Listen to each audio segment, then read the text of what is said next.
Call the meeting to order and welcome everyone to the City of Kalispell's council meeting for January 21, 2025. Can I have a roll call? Councillor Carlson? Here. Councillor Gabrielle? Here. Here. Dowd? Here. Councillor Dahlman? Here. Councillor Fisher? Here. Councillor Hunter? Here. Councillor Nunnally? Here. And Mayor Johnson? Here, please rise for the Pledge of Allegiance. Mr. Dowd, can you lead us since your lion's lost? I pledge allegiance to the flag of the United States of America and to the republic for which it stands, one nation, under God, indivisible, with liberty and justice for all. Our agenda in front of us, look to council for approval. Mr. Nunnally, I make a motion, we approve the agenda as presented. second. Thank you, Ms. Carlson. All in favor of the motion signify by stating aye. Aye. Opposed, like sign. Motion carries. 4 items on the consent agenda this evening. The first item are the council minutes from the January 6, 2025 meeting. The second item is award bid for police evidence building remodel project. This item considers awarding a bid from Precision Builders for the remodel of 306 First Ave East in the amount of $250,000. The third item is purchase of Ford ambulance chassis and box remount. This item considers the purchase of a new 2025 F450 4x4 Super Cab and Osage ambulance body remount to Sawtooth Emergency Vehicle Balser ambulance sales in the amount of $212,700. And the fourth item is approved professional services agreement for facility plan updates. This item considers selecting AE2S as the professional consultant for the 2025 water, sanitary sewer, and advanced wastewater treatment facility plan updates. Is there any public comment on any of the 4 items on the consent agenda? See none, look to council for a motion. Mr. Nunnally. Make a motion, we approve the consent agenda as presented. Second. Second, thank you, Ms. Gabriel. All in favor of the motion signify by stating aye. Aye. Aye. Opposed, like sign.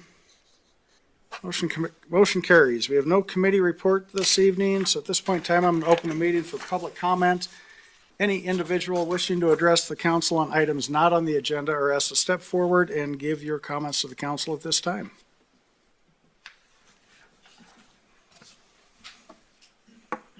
Nope. Seeing none, I'm going to close public comment. We're going to move on to the first action item this evening, which is ordinance 1932. This is the first reading for municipal code revisions for unsafe structures and penalty application. This ordinance considers revisions to address the concerns of security and safety of vacant buildings. Mr. Russell, presentation. Hey, Mayor and Council, it was just a week ago at our work session when we discussed this topic and the proposed language modification within our municipal code. This was brought upon questions related to the safety and security of a building within town here. Our current property maintenance code is silent on safety and security, but incorporating and amending our municipal code as it relates to the fire code would provide an avenue for vacant structure and addressing the egress and ingress through it. So as we discussed at the meeting last week, just adding 2 different sections in municipal code under 10-12 and 10-13, new sections that basically codifying municipal code, that section of the fire code that deals with vacant structures and egress and ingress. And then section 1013 provides for the procedure and putting it into a civil code versus a criminal code and shortening that time frame down to a 10-day abatement. Again, similar to somewhat of our how we deal with grasses as a fire code related issue versus property maintenance. So kind of following that lead with this specific avenue. So with that, happy to answer any questions council may have and put it forward for recommendation. Any questions for staff?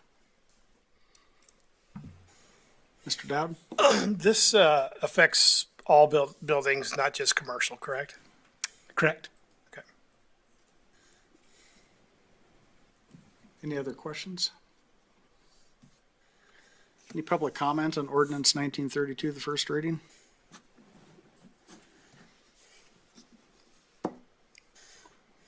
See none, look to council for a motion.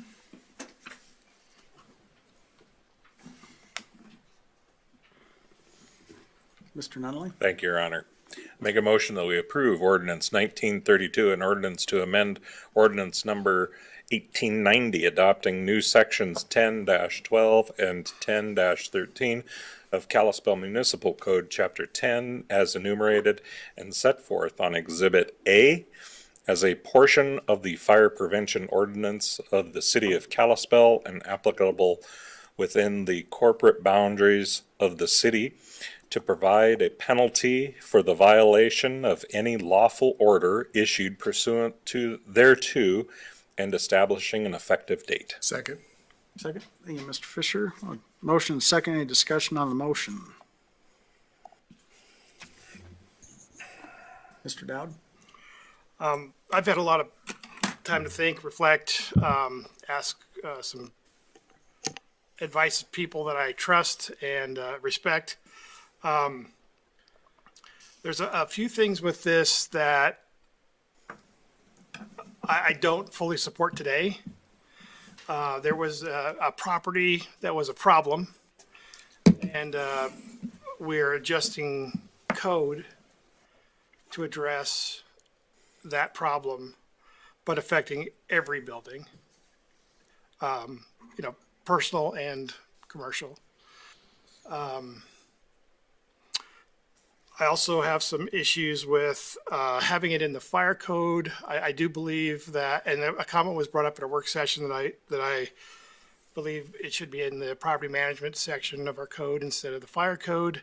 I think the fire code may pull more weight because you have a different entity that, other than like a regular city official. You now have the fire chief that's going to go there and, follow up on this, but it's really a property management issue. I'm having trouble with it, so I'll probably not support it tonight. I might be swayed by other council member comments, but right now I just don't think that a law or code shouldn't be knee-jerk reaction to a single incident. I know we've had incidents in the past, but they're pretty rare. I can think of two other places over, my time on council that we've had issues with. So I'd like to hear some more from the council that maybe rebut what I have said, but I can't support it as I stand right now. Mr. Hunter? Yeah, thank you, Jan. I would say, yes, this came about because of the situation we're looking at the outlaw, and it brought our attention to it. I think personally, it was a matter of bringing our attention to the fact that we didn't have a code like this that we should. I think regardless of the situation in the outlaw, this is something that every city should have to secure dangerous buildings that pose a public hazard. And fortunately, I would say, the outlaw, I think, has been secured compared to the condition that kind of prompted us looking at this. But I'm still willing to move forward because it's code that I think is necessary, that any city should have.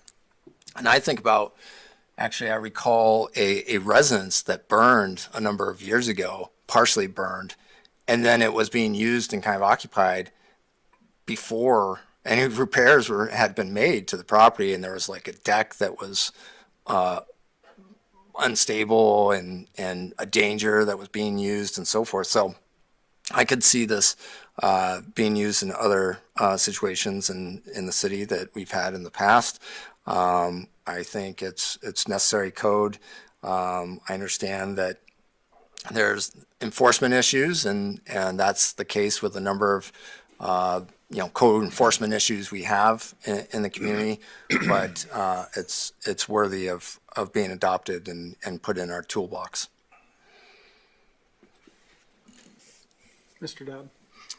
Thank you, Your Honor. And that's a good point that our code does already address this. The problem that we were having, or that brought this all about, was it was difficult to enforce, and it took a long time. And that's what that was one of the reasons that we were trying to get this upfront and into the fire code so that it could be enforced quicker. But I'm almost of the belief that maybe code enforcement should be a lower form of, action compared to like criminal activity or whatever. And maybe maybe it's harder to enforce and takes longer because you do have personal property rights that are on the other side of it. So I thank you for bringing up your comments, and I do agree with what you said. It's just that other point of the property rights, and maybe it should take a long time to give property owner the time to address an issue.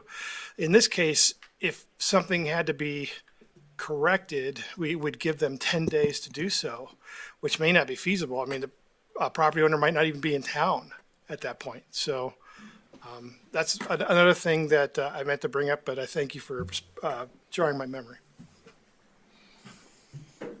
Mr. Nunley? Thank you, Your Honor. So I guess I look at it from the side of, I want to find a way to be able to take something like this from happening again and be able to react quicker so that we don't get to the point where we have to have a code enforcement officer and hire a whole division of nannies to go out and patrol everything. This gives the fire department a different action to be able to do that without going down that path of necessarily going right to a full code enforcement with the building code department, behind it. So I think that's why I support this. Seeing the conditions that went there and knowing what it took us to get to this point, I would hate for those same type of conditions to turn up at another building and then sit back and go, oh, I wish we would have put something in to put a little bit more teeth in it to address it at that time. So that's kind of why I agree with you, Sid, that I don't want to have just a bunch of other ordinances here, but on this one, I see where this would have helped that situation potentially a little quicker down there, right? So I think that's why I am going to support this ordinance. Mr. Hunter? I do see Ms. Gabriel's hand is up, but, okay. I would, interesting point, Mr. Dowd, about the 10 days. Two thoughts that prompted. One is I would say, the 10 days is probably coming after it's been a problem for a while, and we're kind of alerted to it. But also, just from my own day job, language that I have in some documents that I work with is, and maybe this would be a suggestion, see if council would be open to this amendment, but saying that they have 10 days to either abate or come to an agreement with the city about a plan to abate. So if they are out of town or something and they need 15 days instead of 10 or something, that there is that wiggle room to allow for the staff to make that judgment call and say, all right, you have a plan to abate, you need more than 10 days. We think the situation is such that you can have another 5 or another 10 days or whatever. So just mending that language in 10-13 to say failure to abate such unsafe conditions or come to an agreement with city for a plan to abate unsafe conditions. Something to that effect might address that concern. Mr. Fisher, and, I'm probably going to have a question, so. okay. Then we'll go to Ms. Gabriel after Mr. Fisher. I understand what you're trying to do there. I think that makes it very difficult for staff. I think it leaves a lot of open-ended opportunities for people to stall out, as what I think happened in this situation.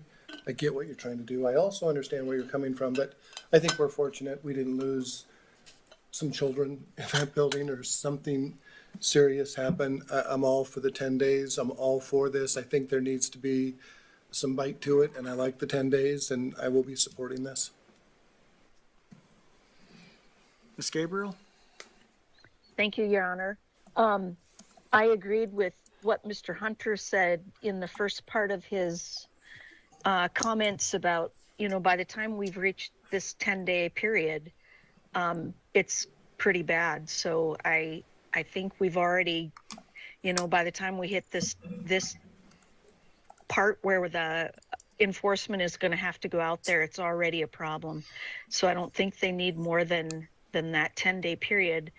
And regarding the comments that Mr. Dowd made, if I recall correctly, our city attorney pointed out that this was going to be a civil infraction rather than a criminal infraction, because it was going to be easier for us to be able to enforce it and get things moving a little bit quicker than having to actually do a criminal infraction.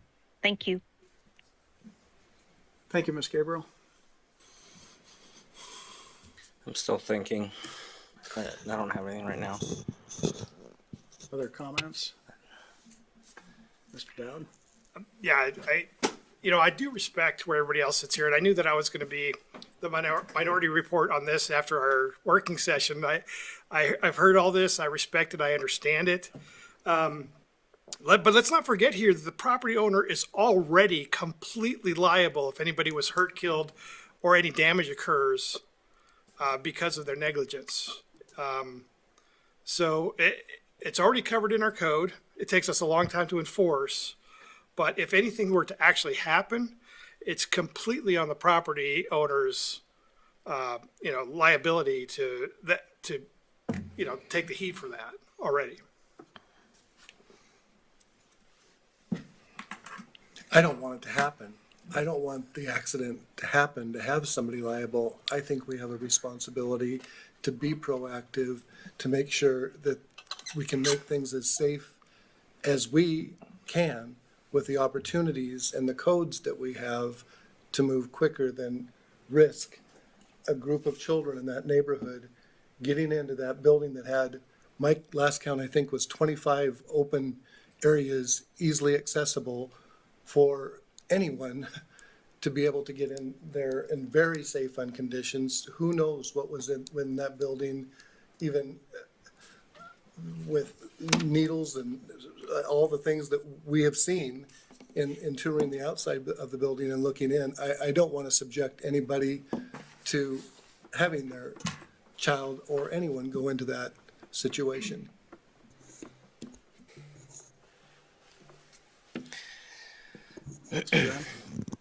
Mr. Russell, when we had this at the workshop, there was discussion about the code enforcement officer and a possible discussion later on in the year about that. So how does this kind of parallel if we were to have a code enforcement officer? I imagine they would go through and this would be something that they would be using, or if we got a code enforcement officer, is this something we need if we had one? Well, you'd still need the codes to enforce. So, yeah, you'd still need a modification. And really, Okay. the desire in this is not only to shorten it down from a 6-day to a 10-day, but also put it under that civil. Because, Right, okay. a criminal issue on a corporation is a much different component. So just, this is a uniqueness of this Okay. scenario we're facing. In terms of how it would interplay with code enforcement officer, again, I just go back to the discussion last week. All I'm going to tell you is when you want something done, I'm going to say, here are the resources that it takes. And just having it under fire does not remove the resources that it takes. Right. We just shift them around, but eventually, if there's non-compliance, it's back into legal, it's back into that whole component. So just putting it on fire doesn't remove the resource burden related to it. Now, if you get full compliance and everything, then it's much easier, but a code enforcement program, you got someone dealing with it day in, day out. These are the steps, these are the things, these are what's in the hopper, these are our follow-ups, these are our next steps, it's already laid out, it's not planned, or it's planned. It's a much more efficient and effective system when you actually have a program in place. So Now, I'm not saying wait till we have a program to do this, because if this is that service that council wants, but this is a way to get that would in. this go and make a program such as that better? I'm sorry, what's that? What we're considering now, would that go through and make a code enforcement program better?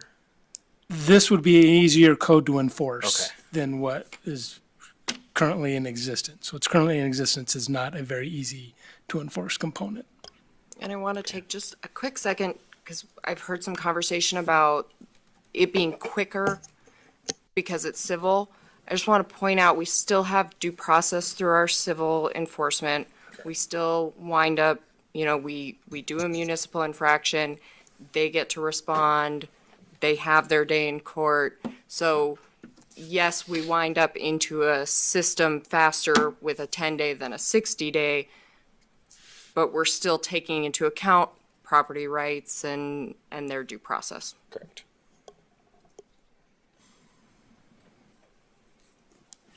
Other discussion? So I guess with that question and everything, I guess where I would be at with it is I like the idea that it could possibly would go through and make a program better if we chose to go through and do that later on this year. I go and I see that at some point, don't know, I've really never known where it was, but at some point I think a city goes and gets to a point where you're going to have a code enforcement officer. And we had that discussion during the work session, and a lot of other cities do have it. Actually, we're kind of the outlier. Admittedly, it's something in the past that I've resisted trying to do, but I think that there may be when we have that discussion, I'm going to be looking at it a lot more clearly, I think, a lot more open. Just because of some of the stuff that I've gone through and seen over the last couple of years, where I just think, if this can help that, that's why I'm going to go through and support it. So just quick, one other thing. So we're really looking at one situation that really kind of drove this change, right, Mr. Hunter? I mean, you made that comment. And in that particular case, it was somebody's use of their property or not use of their property that negatively impacted everybody else that were doing this, correct? And that's okay. You're asking me? I'm just, general, question is, it's okay. It's not comfortable. okay. Yeah, no, I know. Is it, does I'm it, just commenting that, Yeah, remember, this is one case. We're creating legislation based on one incident looking forward. And just urge that, is this really the right avenue? I keep going back in my head. Is the fire marshal really the proper person? And I think based on what we have right now with our resources, it sounds like this is the best avenue that the staff could come up with that addresses this situation and any potential in the future. I agree. I guess I would agree with that to a point. It was this one situation that got us to this point, but it's been other situations in the past that I'm sure that we could all sit back and go, oh, there's this one, right? So it's not just this one, it just happens to be this was the trigger in my mind, right? Because I don't want somebody's abandonment of a property to affect somebody else as a neighbor's safety, right? So I guess for me, that's kind of what I'm looking at with this. I don't know if that's what you're trying to drive to. I just want to, because one of the other things that I look back that we've also heard is other properties with other things stacked around them. Right. Is that a fire danger? That, See, I want to caution council against, because I've heard that as well with this other example that we had here. right, This doesn't cover those. right. This is egress and ingress of a vacant building. It doesn't, That's what we're talking about. right. We're Just not talking about ingress. dangerous structures. If we want to do dangerous structures, I'd recommend doing a dangerous structure ordinance. But this is not a be-all, get-all. This is basically to handle egress and ingress from unsafe buildings or from vacant buildings. Just so we're clear what it's doing. I just like to just say, it's not the end-all be-all. So, okay. Any other discussion? and the only thing I would respond to that with was, I'm trying to weigh whether, new code or more government is justified for what we're trying to correct here. So that's the balance act that I look at every time we talk about anything that's a potential a safety or update to our codes. Does it warrant implementation at this point? Because there's trade-offs with anytime you implement security. First off, you implement security, you don't actually implement safety. You have to go back and check, did this make it more safe, the security we added? But every time you add security or you add more government, more cost, and you also add or you also lose on the other side either some small liberty or freedom or right that you may have had before, or maybe by default because it wasn't addressed by the law. So I'm not saying that I approve of what happened there. I wholly condemn it. Is this a community issue that we could take care of with the community, or does it require government interaction? That's where I'm sitting. So I understand everybody's view up here. I respect it. I'm just bringing up a counterpoint and how my mind works when I think about adding laws, regulations, or code. Mr. Hunter? Yeah, I just want to follow up on that comment with a question. My reading of the proposed language is that it covers egress, light and ventilation, anything otherwise dangerous to human life and public welfare, or involve illegal or improper occupancy or inadequate maintenance. And that covers a lot. Okay, so this is a fire code handled by our fire chief. You want to start talking about unsafe structures, we're not certified in building structure, they're not engineers, we're going to be making subjective statements. That's why I'm saying, don't make this out more than it is. If you want what you're talking about, that's a property maintenance issue. It should not be under the fire code. It should not be under the fire chief doing that. Egress and ingress, perhaps there's a fire issue related to it. I can tell, I'm just being honest, in all the discussion that we've had here, when this came up, no one ever came out and said, boy, this is a real fire hazard. That's what I'm saying. We can address it from the fire code, but it is a property maintenance related issue. So I'd be cautious on this council to try and make this adjustment more than it is. Yeah, and I recall when we first kind of had a proposal come forward, there were some of the examples from other communities of kind of an unsafe structure ordinance. And then it was kind of a recommendation that would be better handled under the fire code. My thing was, doesn't matter to me where it's handled as long as it's covered. But if what you're telling me, I mean, I'm willing to adopt this, but then I would actually want to go back to a safe structure ordinance. Yeah, if that was the impression, because I thought I was pretty clear last week, I do not think we should do property maintenance under the fire code. I think we should do it under a property maintenance code, under a code enforcement program. Because already we're trying to stretch one adjustment to deal with one issue on the security of a building, and we've already heard it creep into, well, we can use other issues under this. If that's a service level council wants, set a property maintenance code and have a code enforcement program. Yeah, I mean, there were aspects of that kind of unsafe structure code from the other community that I liked, and I was okay with, having that discussion at council. So anyways, I'm willing to vote for this, but, I'd be willing to do more and put it in another section of the code as well.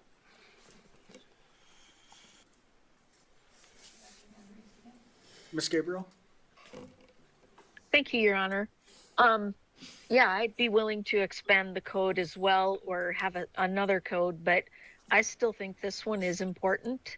If that building were to catch fire, there's a whole lot of property surrounding it, a lot of residences, and that building is a fire trap. People are going to be lighting fires to stay warm if they're breaking in there. So I still think we need the fire ordinance piece as well. Thank you. And I'll just also add that the examples from the other community, and I know the public hasn't seen this, it was emails to the council, but the kind of the examples from the other community, it wasn't a general property maintenance code, I'd have some concern there, but it was specific to unsafe structures, abandoned structures, and, Yeah, there were two different example codes, one for a vacant building yeah. and that, you know, a community that put them on a registry and you had to have security through it and register it. And the other one was, I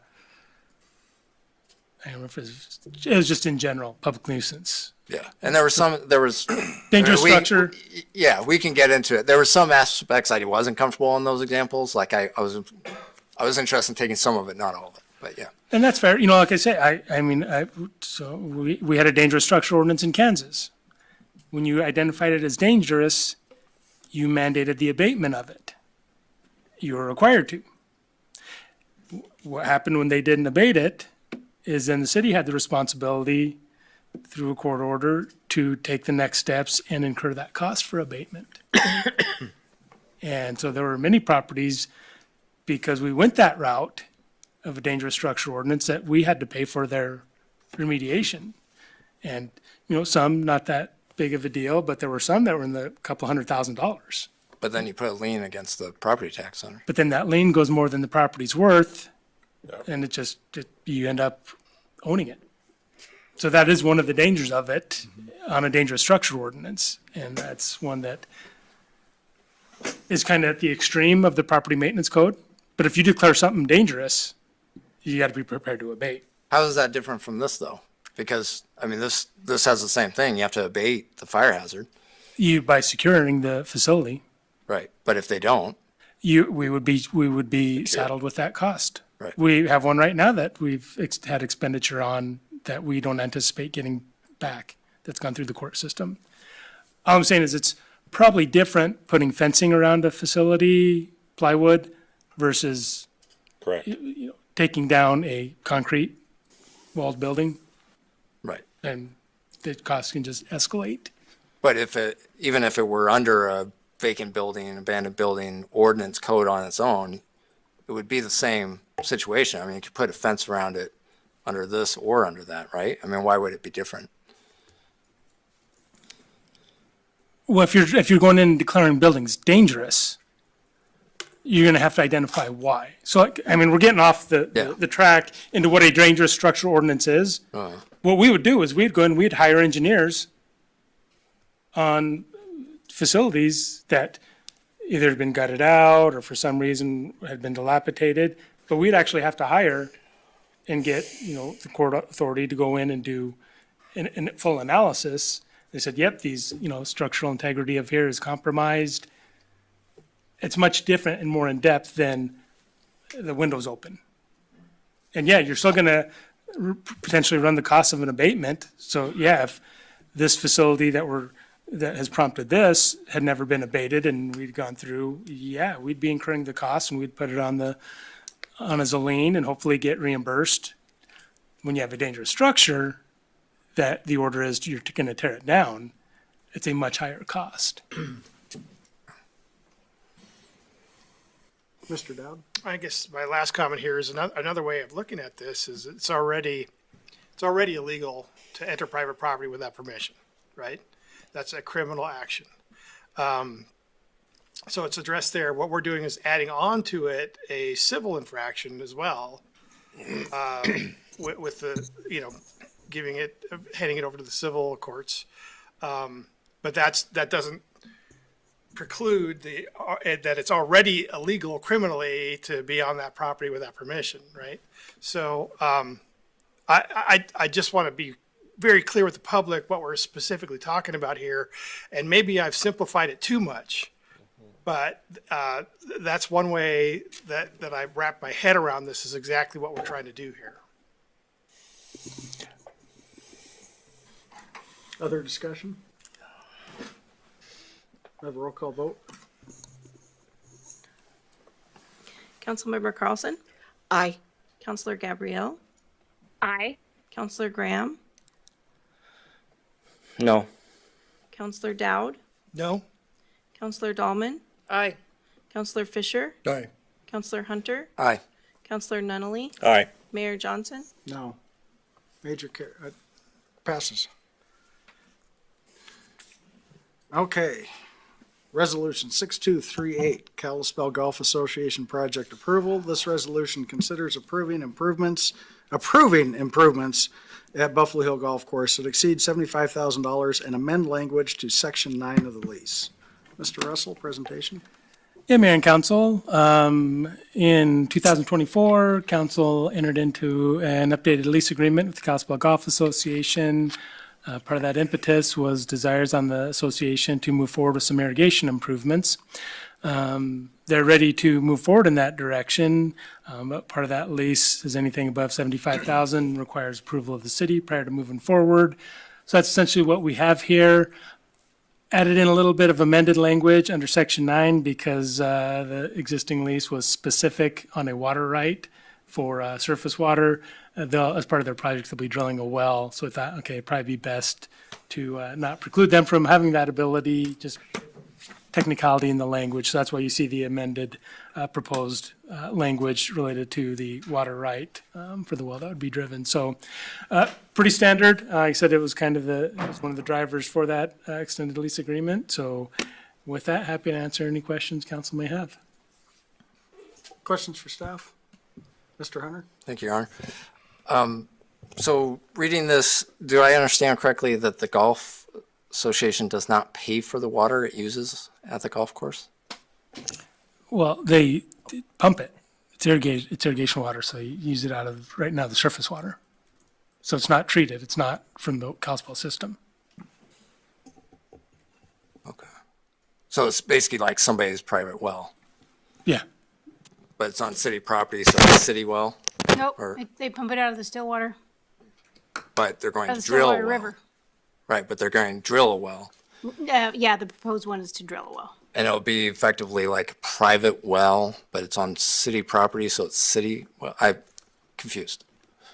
Well, anytime you drill a well, you have to have a water right. So No, I that's understand. essentially what this says, is that we're allowing them to drill a well. Because it'll have to be under the city of Kalispell name because it's our water right. It's our land. Right.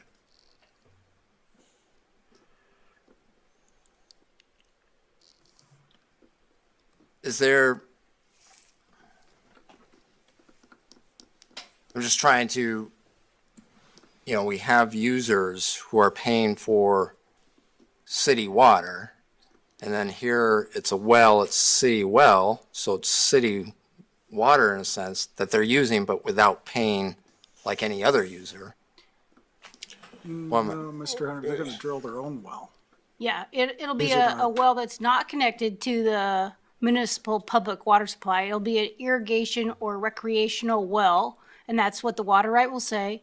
And the water right will designate the area of use within the golf course property.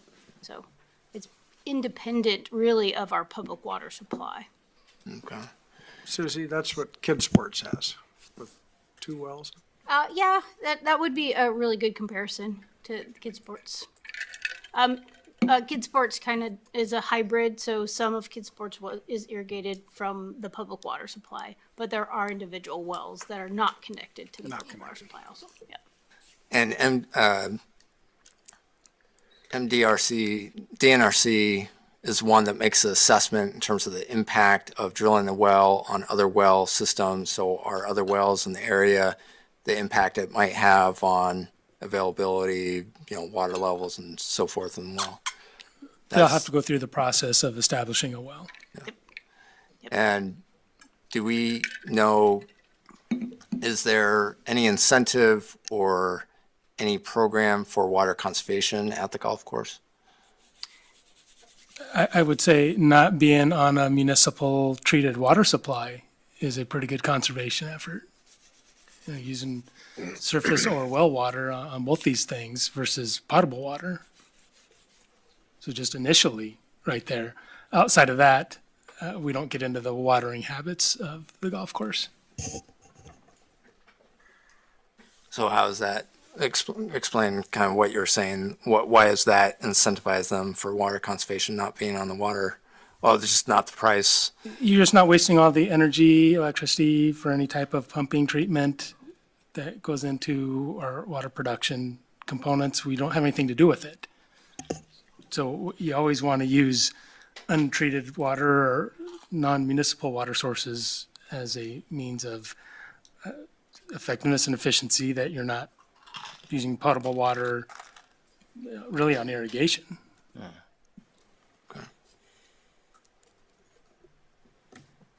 Okay. Other questions for staff? Ms. Gabriel, do you have a question? Well, I think Mr. Russell answered it. I was trying to point out that they were going to be using non-potable water for irrigating, so it was a whole different type of well than using city water. Okay. Any other So questions? the surface water is just not enough from the still water? I can't answer that question. It's going a little bit deeper than the thought. It's just drilling a well for the water efforts. Representative from KG, he can answer the question of specifically why they want to do it, but Hi, I'm Russ Grover. I'm the superintendent over at the course. These gentlemen back here with the course as well, general manager and whatnot. So the whole purpose of this is over the years we have the water right coming out of the Stillwater River, or at least using the water right out of the Stillwater River, the agreement. So what happens is in the middle of the summer, obviously, and then towards the end of the year, the water drains down so far in the river that our inlet that was originally built is too high, sits too high, so water doesn't get into our wet well and allow our pumps to run. Which is, we work through that.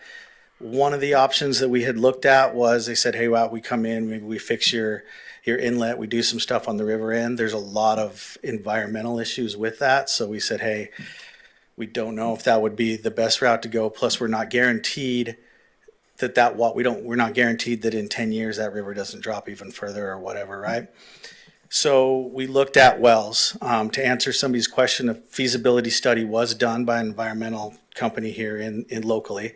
They came out, they looked, they said, hey, other wells in the area, how's this going to draw down? Did a whole, we can send that to you if you'd like, but there was an entire feasibility study done with if our well would work and if our well would impact other wells. It was determined that there wasn't an issue with that and that we would be able to drill a well. We actually had a feasibility study done for 2 different wells, but we determined that we really only needed the 1 well, so we would just go with the 1 well. And then, so now to answer her question, yes, we run out of water, so no, the current supply is not enough. This well would mean that now we would fill into a pond. It would give us cleaner irrigation water because right now we're taking out of the river and we get a lot of silt in our irrigation water, which corrodes our lines pretty quick and then also just plugs up our heads and puts silt on the course and grains, and that's not good for plant health. So yes, we have dirty water coming out of the river, so this would give us cleaner water coming out of the pond. It's not going to be, like they said, it's not potable water.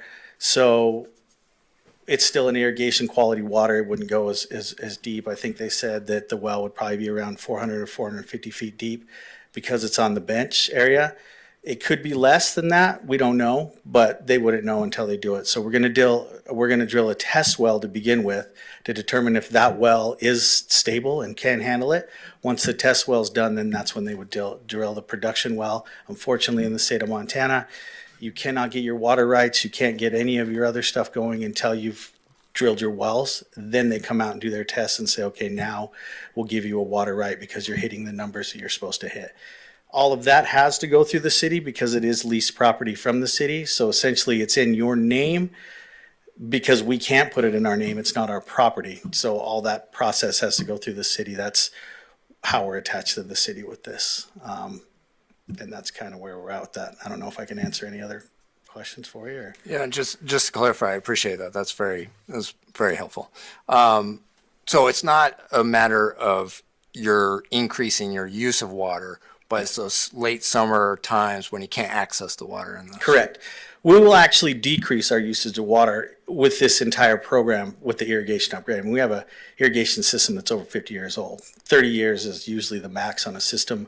We've been very lucky to keep it going, but I mean, we were told by our engineers and designers that the only thing keeping our pipe in the ground is the ground, literally at this point. So when we put in this new system, the efficiency is going to go through the roof. There's going to be rebates. I think somebody talked about that. There's energy efficient deals. We're putting in VFDs, all sorts of stuff to reduce our water use, which I'm very in favor of because I've worked in the desert and down there, like our water usage in the north is crazy compared to in the desert. So I would love to see us get to a lot more conservative water use on how much we use a night.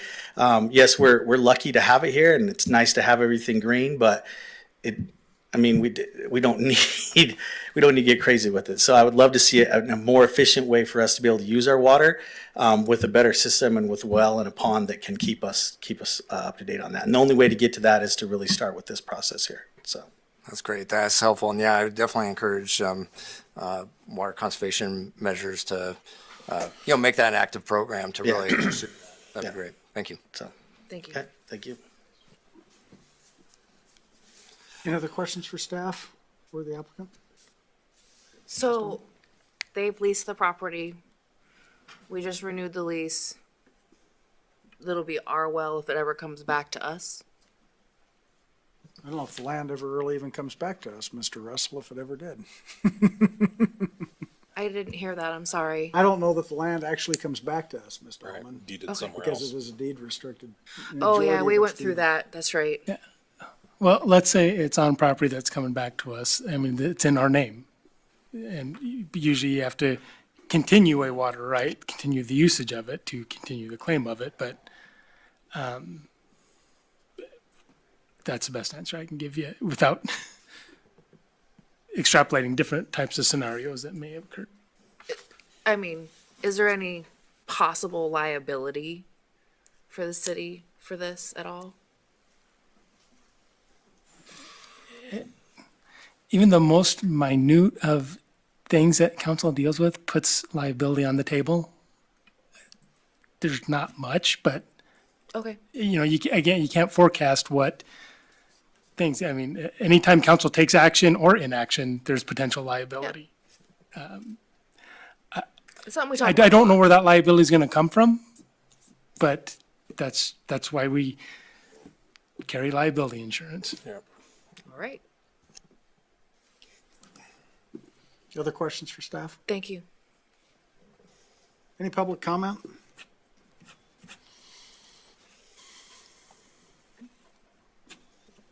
Motion? Mr. Dowd? Thank you, Your Honor. I move resolution number 6238, a resolution approving an amendment to the recent 30-year lease renewal between the City of Kalispell and the Kalispell Golf Association and the associated irrigation system improvements for the property commonly known as Buffalo Hill Golf Course. Second. Jeez, we'll give that to Mr. Fisher. What the heck? You just didn't know there. Any discussion on the motion? Mr. Hunter? Thank you, Your Honor. I came into this thinking about this totally different than where I've wound up now with that question answer period. So thank you for the information. That was very informative. And yeah, I'm actually now supportive of this, specifically because with drawing water out of a river during low flows at the end of summer is very harmful to the river ecology. So having it come from a well instead is actually a vast improvement on that environmental impact. So I would be supportive of this. Mr. Dowd? Yeah, I'll speak to my motion. I heavily approve of this also. It's a good opportunity for the golf course to have a more updated system, which always really equals a more efficient system. It's better for the river ecology, like you said, to include the environment and the wildlife, and especially my fish. So, And your ducks. they don't know it yet, but they're mine. Other discussion on the motion? A roll call vote? Counselor Carlson? Aye. Counselor Gabrielle? Aye. Counselor Graham? Aye. Counselor Dowd? Aye. Counselor Dahlman? Aye. Counselor Fisher? Aye. Counselor Hunter? Aye. Counselor Nunley? Aye. Mayor Johnson? Aye, motion carries. Next item. Resolution 6239, replacement of non-compliant lead service lines with SRF funding. This resolution considers allowing the city to fund and oversee a project to eliminate EPA non-compliant water service lines to be eligible for state of Montana revolving loan fund forgiveness.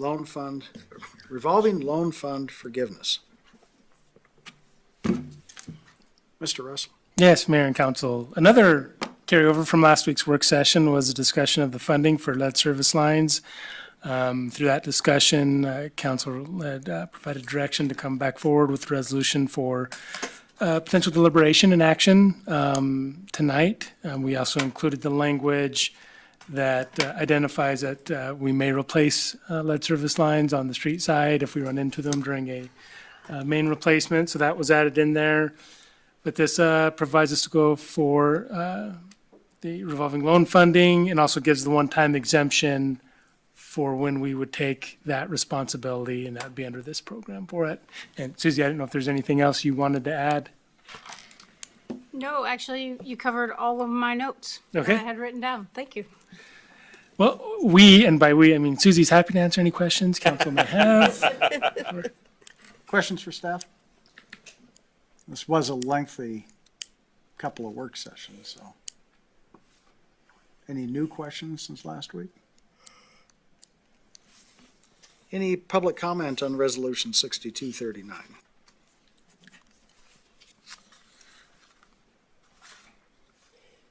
No?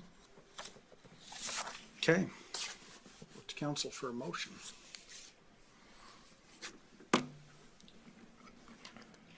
Mr. Hunter? Thank you, Your Honor. I move we adopt resolution number 6239, a resolution allowing the city to fund and oversee a construction project in order to eliminate all identified non-compliant lead and galvanized required replacement water service lines in the city of Kalispell water service line inventory as a one-time exception from city regulations in order to be eligible for state of Montana state revolving fund SRF loan forgiveness. Second. Second. Thank you, Ms. Carlson. Discussion on the motion.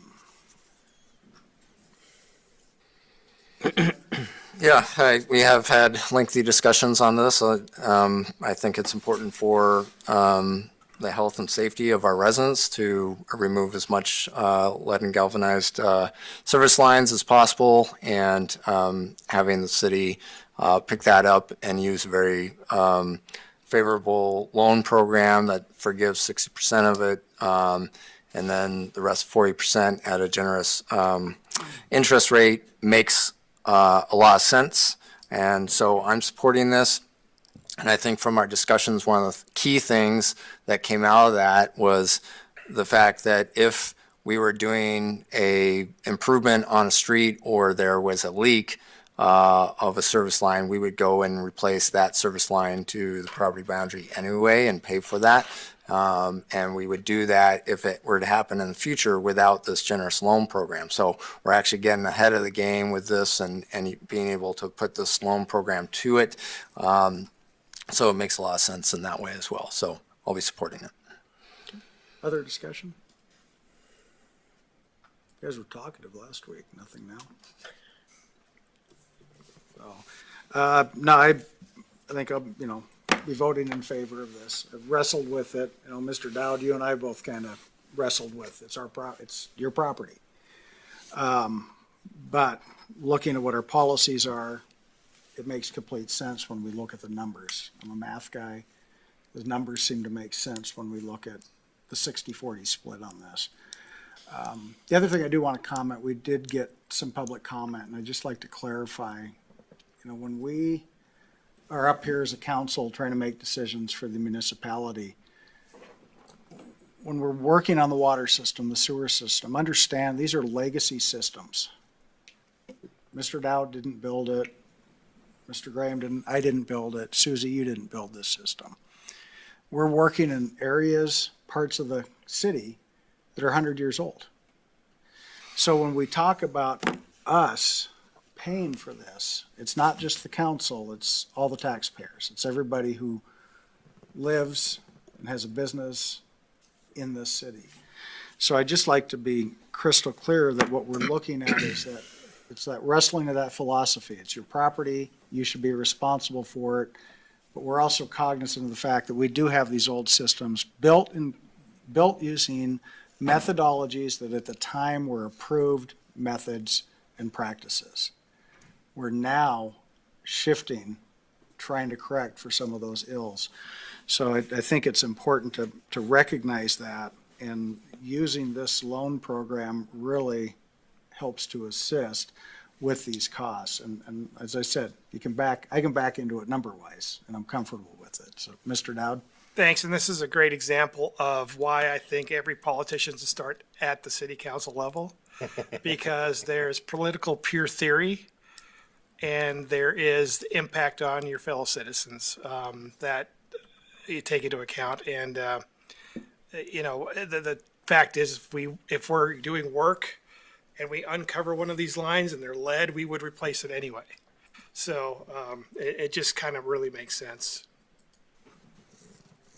Other discussion? Have a roll call vote. Counselor Carlson? Aye. Counselor Gabrielle? Aye. Counselor Graham? Aye. Counselor Dowd? Aye. Counselor Dahlman? Aye. Counselor Fisher? Aye. Counselor Hunter? Aye. Counselor Nunley? Aye. Mayor Johnson? Aye, motion carries. Fourth item is appointment to the Architecture Review Committee. This item considers the appointment of Annie Canfield to this committee. It's my recommendation that we appoint Ms. Canfield to the Architecture Review Committee, so that's my request to council. Mr. Dowd?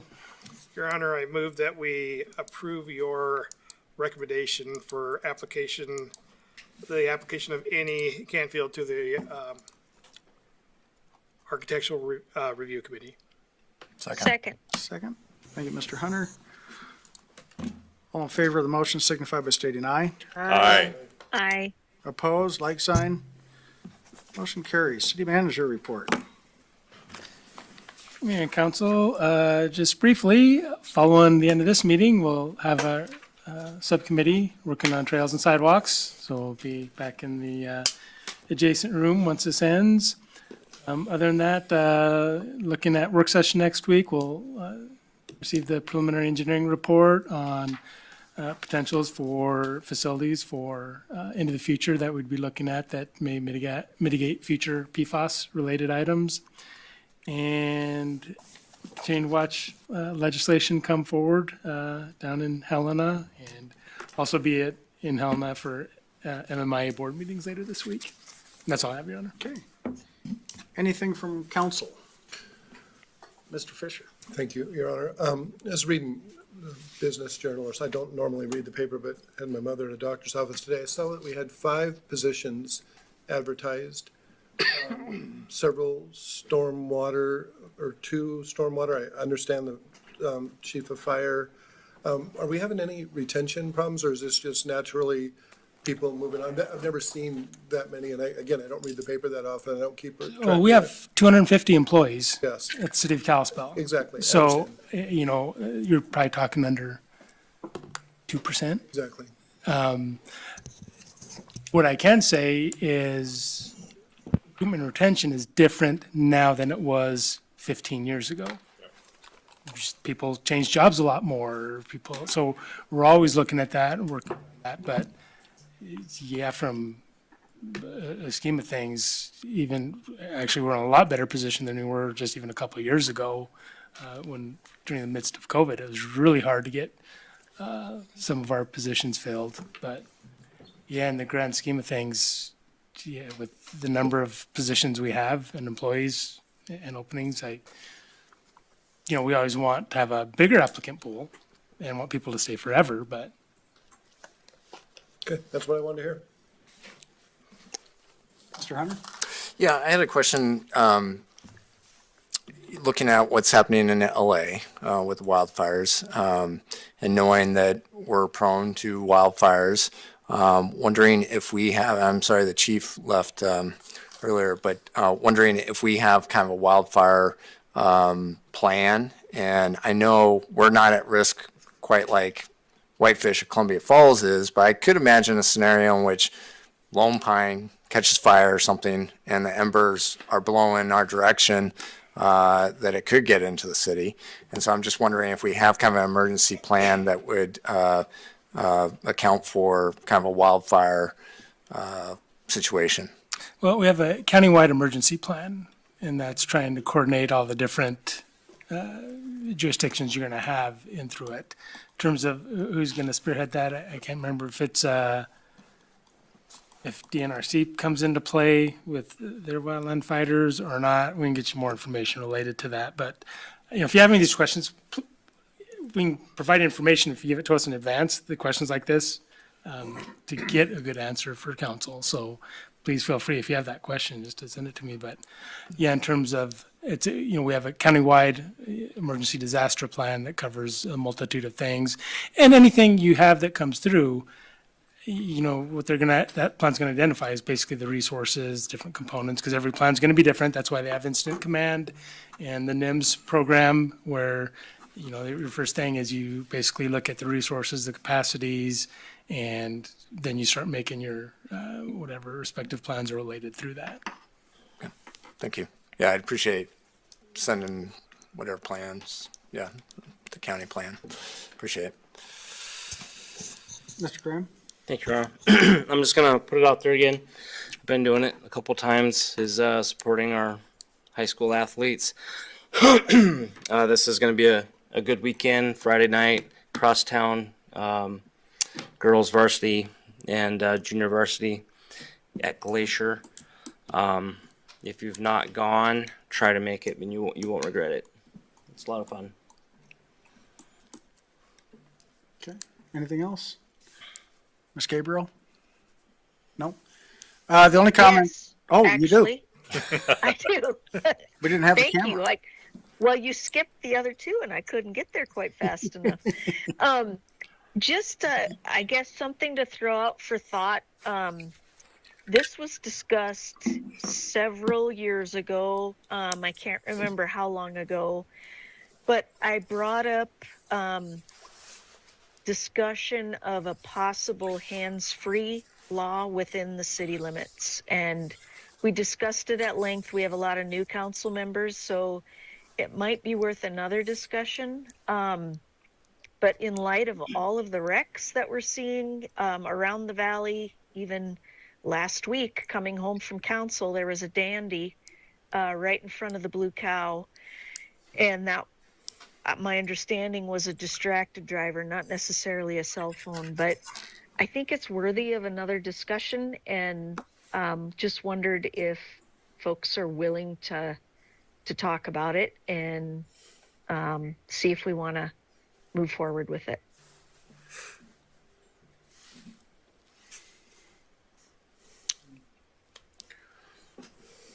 I'd be willing to talk about it, as always, about anything. I have some questions about that, but be willing to talk about. Yeah, I'm happy to talk about it, Ms. Gabriel. Part of me wishes the state would just do something that, Yeah. but it's just Well, jurisdiction. that was the hope, but they're not. Yeah, no, they'd rather target us.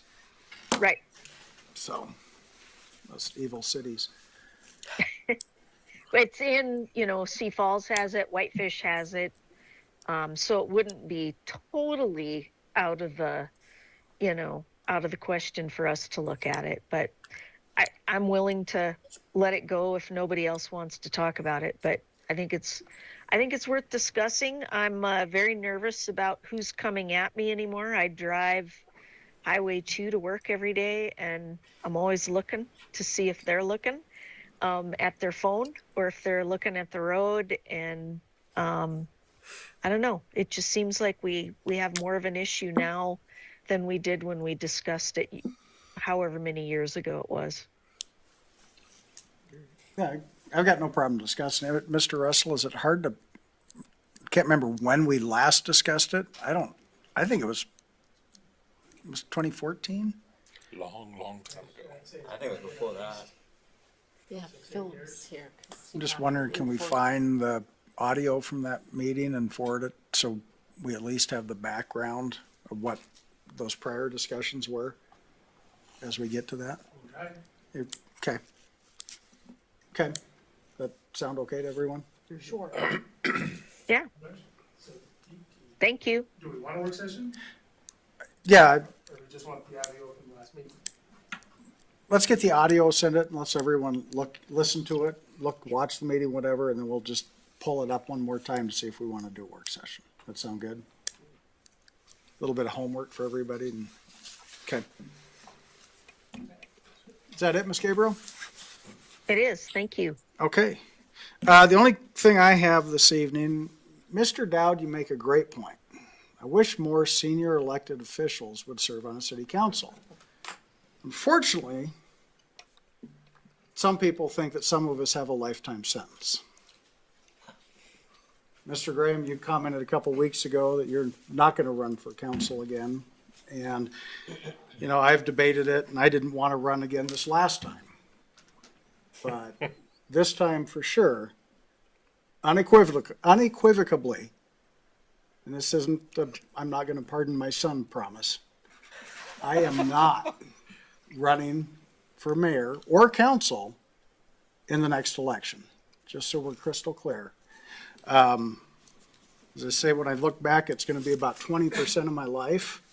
Prior to that was about 20% of my life on healthcare boards. And I think it's time to step back and get a breather because I am getting awful jaded in my younger old age. And I need a breather where I'm not paying attention to Helena or DC. So just wanted to let everybody know that because as you said, Mr. Graham, I don't want everybody to expect that I am. And then in May, they go, oh, you're not running. I want people to have time to call me, ask me questions, because in all, I can honestly say it's been a tremendous experience sitting on a council. So that's the only thing I have to announce tonight. And with that, we're going to adjourn the meeting and you're going to go to the subcommittee meeting.